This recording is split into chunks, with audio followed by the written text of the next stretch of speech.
Hello guys, स्वागत है मेरे न्यू ब्लॉग में। तो अभी हम लोग आए हुए हैं सेंट जेवियर कॉलेज रांची और यहाँ पे देख सकते हैं काफ़ी भीड़ जमा हुआ है और यहाँ पे बस भी लग चुका है। हम लोग आज ट्राइबल रिसर्च सेंटर की तरफ से गुमला की ओर जा रहे हैं। तो यहाँ देख सकते हैं बैनर लगा हुआ है, Saint Xavier college autonomous Ranchi tribal research centre 1 दिवसीय शैक्षणिक भ्रमण के लिए जा रहे हैं। तो हमारे बीच खड़िया छात्र संघ के अभिभावक मिस्टर क्लेन मैम सामने में है, तो हम इनसे कुछ जानना चाहेंगे आज के इस जर्नी के बारे में। नवरत्नगढ़ में हम लोग आदिवासियों का गढ़ है, तो सारे 5 भाषा के लोग जा रहे हैं। इसमें संथाली, खड़िया, मुंडारी, कुरुख भाषा के बच्चे शामिल हैं और इसमें सभी सेंट जेवियर्स कॉलेज के बच्चे हैं। और इसमें हम लोग विशेषकर शैक्षणिक भ्रमण के लिए जा रहे हैं और वहाँ पर गाइड के माध्यम से हम लोग को वहाँ नवरत्नगढ़ के बारे में विस्तार पूर्वक बताया जाएगा।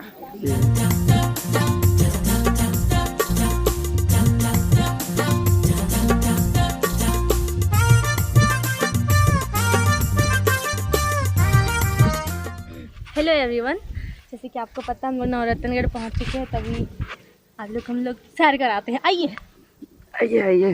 तो चलिए, अभी सबको एक तरफ बुलाया जा रहा है, ठीक है। काफ़ी प्यारा व्यू है। अभी हम लोग नॉर्मली अपने से घूम लिए, बहुत कुछ रिकॉर्ड करने का मन कर रहा है पर अभी तो किए नहीं हैं, धीरे धीरे करेंगे। और आप लोग भी वीडियो में बने रहिए, आप लोगों को भी अच्छा लगेगा। खड़िया लोगों के बीच मान्यता है, ट्रेडिशन में परंपरा है कि यहीं पर उनका 9 गोत्र जो हुआ, दूध खड़िया का 9 गोत्र, यहीं पर वो लोग डिसाइड किया है। हम लोग अभी किस प्लेस पे हैं? यह किनके द्वारा बनाई गई है? दुर्जन शाह। ओके, कब बनी है? ओके, किस डायनेस्टियल से बिलोंग करती है यह? हमारा ओवरऑल इतना जानकारी हमारे पास है। अब हम लोग यहाँ के स्ट्रक्चरों की स्टडी करेंगे, साथ ही हमारे पास जो फ्रेगमेंट मिली है, एक्सकवेशन टेक्निक्स क्या होती है, एक्सकवेशन कैसे किया जाता है और कैसे हम लोग चीज़ों का पता लगाते हैं, यहाँ का आर्किटेक्चर के बारे में, या क्या फ्रेगमेंट रही है, या उस समय का कल्चरल कैसा रहा होगा। और जियोग्राफी के स्टूडेंट कुछ है, हमको ऐसा जानकारी मिला है, तो यहाँ के जियोग्राफिकल स्टडी भी करेंगे हम लोग। ओके, आज यहाँ पर हम लोग शैक्षणिक भ्रमण के लिए आए हुए हैं। सेंट जेवियर्स कॉलेज से करीब 90 विद्यार्थी। बहुत ही अच्छा लग रहा है कि अपने झारखंड के इतिहास की एक बहुत ही महत्वपूर्ण जगह पर आए हुए हैं, जहाँ पर कभी नागवंशी राजाओं का राज हुआ करता था। ऐसे जगह को देखना हमारे लिए एक सुखद अनुभव है।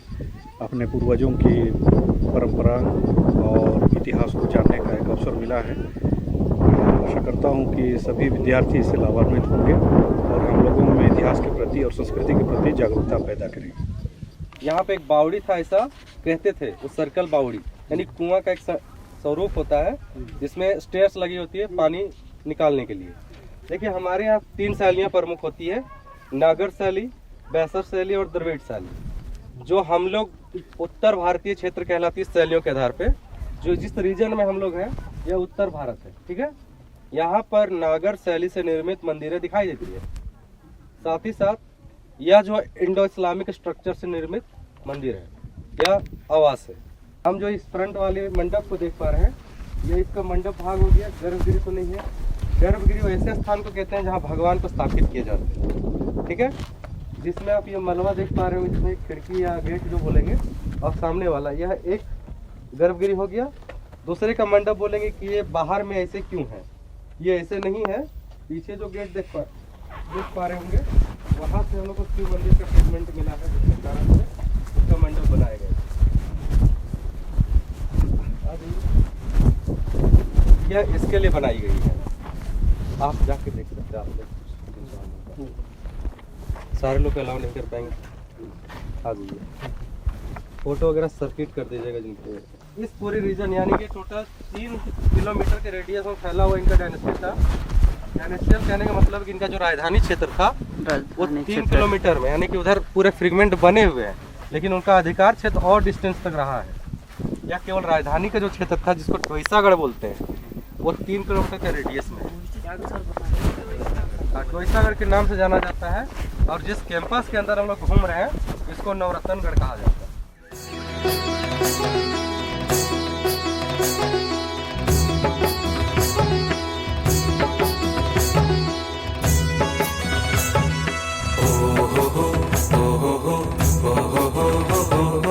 इसको कचहरी बोलते हैं या कोर्टयार्ड बोलते हैं, यानी कि ये जो दस्तावेजी काम होते थे वो सारे इसी भवन के अंदर होते थे। अच्छा। और यह 3 भागों में डिवाइडेड है।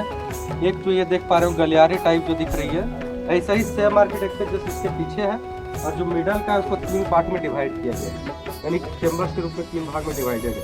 आप आ सकते हैं। 2023 में डिस्कवर हुआ गया ये।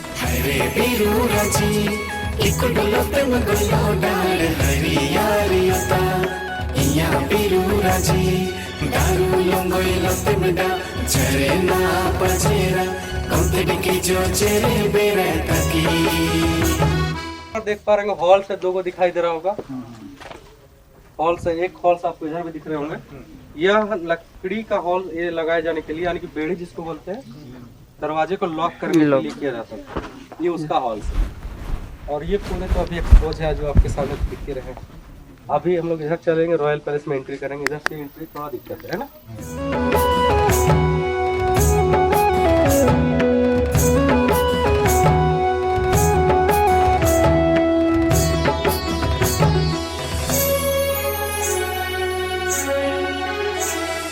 आइए, जिस बिल्डिंग का आप लोग देख पा रहे होंगे यही नवरत्नगढ़ का किला यानी कि रॉयल पैलेस है। रॉयल राजा पैलेस का जो महल नवरत्नगढ़ सामने में है। केवल हमने चर्चा किया राजा का महल, राजा का रानी महल। का महल नहीं है। अच्छा, रानी का महल अलग है। रानी का महल अलग है, ये राजा का महल है। जो नीचे का 4 फ्लोर हम लोग देख पा रहे होंगे, अभी तो नहीं दिख रहा होगा, दिखाएंगे तो दिख जाएगा।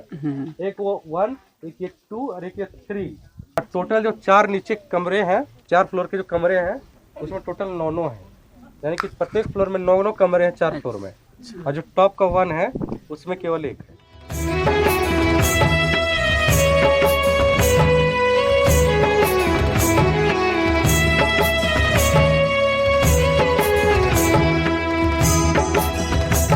अभी फाइनली रिवील हुआ, रानी का महल वो सामने में दिख रहा है और ये रानी तालाब है।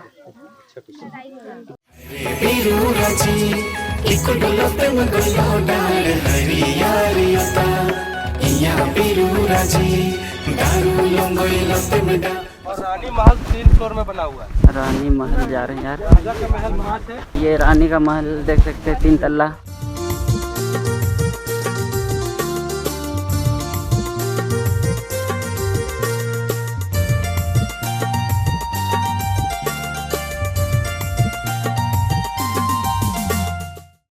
इसको रानी लुका या लुका छिपी मठ बोला जाता है। इसका आर्किटेक्चर साउथ के मंदिरों या नॉर्दर्न मंदिरों में कई सारे ऐसे हैं जिससे सिमिलर खाते हैं, लेकिन झारखंड के डिफरेंट कोनों में नहीं दिखाई देते हैं, लेकिन हमारे इस डायनेस्टी में दिखाई देते हैं। इसमें यह है कि गर्भगिरी बीच में स्थापित है और चारों कोनों में एक गर्भगिरी है जो पंचायतन या पंचरत्न मंदिर कहा जाता है। और उसका शैलियाँ जो है गुप्तकालीन समय से चलता आ रहा है। अब देवगढ़ का एक मंदिर है, वो देखिएगा तो इसी सिमिलर आर्किटेक्चर पर बनाए गए हैं।